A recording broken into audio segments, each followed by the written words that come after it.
Are you aware that from 2004 to 2014, 0 people in the U.S. died from contracting measles, according to the CDC?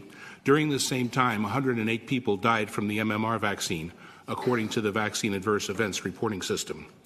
Are you aware that a 2011 study conducted by the Ottawa Hospital Research Institute found that 1 in 168 babies had emergency room visits within 4 to 12 days after their 12-month MMR vaccination, and that several children died during the study? The number of deaths was not disclosed. 1 in 168 is a lot higher than the 1 in a million vaccine injury risk that parents are told about, isn't it? Are you aware the CDC holds 50 patents on vaccines and sells $5 billion a year worth of vaccines? Are you aware that Merck's package insert on the MMR vaccine lists death as only one of dozens of possible side effects? Have any of you read a vaccine insert? Are you aware that the U.S. Congress has ruled vaccines are unavoidably unsafe? Are you aware that vaccine safety studies are almost always conducted by the vaccine manufacturers, and that none of the vaccines on the childhood schedule were tested against a true inert placebo? They were tested against an older vaccine or an adjuvant such as aluminum.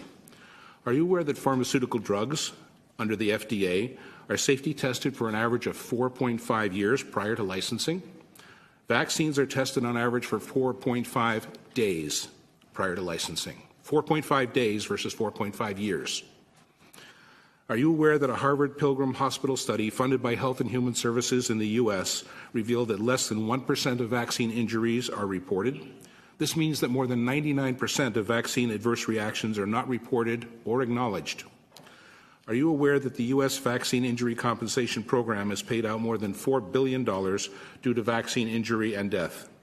Are you aware that Canada is the only G7 nation without a vaccine injury compensation program? The CDC uses Institute of Medicine reports to support their claim that vaccines do not cause autism. IOM's 2011 report on autism concludes, quote, "The evidence is inadequate to accept or reject a causal relationship between diphtheria toxoid, tetanus toxoid, and acellular pertussis containing vaccines and autism," end quote. Institute of Medicine's 2011 safety report reviewed varicella, tetanus, hepatitis B, and MMR vaccines. 155 health conditions were studied. In 134 cases out of 155, the literature was inadequate to accept or reject causation. Does this sound like the science is settled to you? If you are not aware of these facts, then you have no business imposing this poorly tested medical procedure on Ontario's children. And if you are aware, then you are participating in medical and scientific fraud. The vast majority of parents of vaccine-injured or killed children now know the truth. They know the science is inadequate to support claims that vaccines are safe. See paragraph above. You will not silence these parents through censorship, shaming, mandates, and manipulation. Until Health Canada authorizes an independent long-term study of vaccinated versus unvaccinated, you are wasting everyone's time. No amount of pressure from Health Canada, Public Health, the Toronto Board of Health, or the corporate control media will ever convince us otherwise. Our trust has been broken. In a 2018 Globe and Mail opinion piece, Neil Rao and Richard Shabazz said this: "The borderline hysteria fueled by the media and public health that greets a few cases of measles is unwarranted." Mr. Rao is a respected immunologist on the staff of the University of Toronto.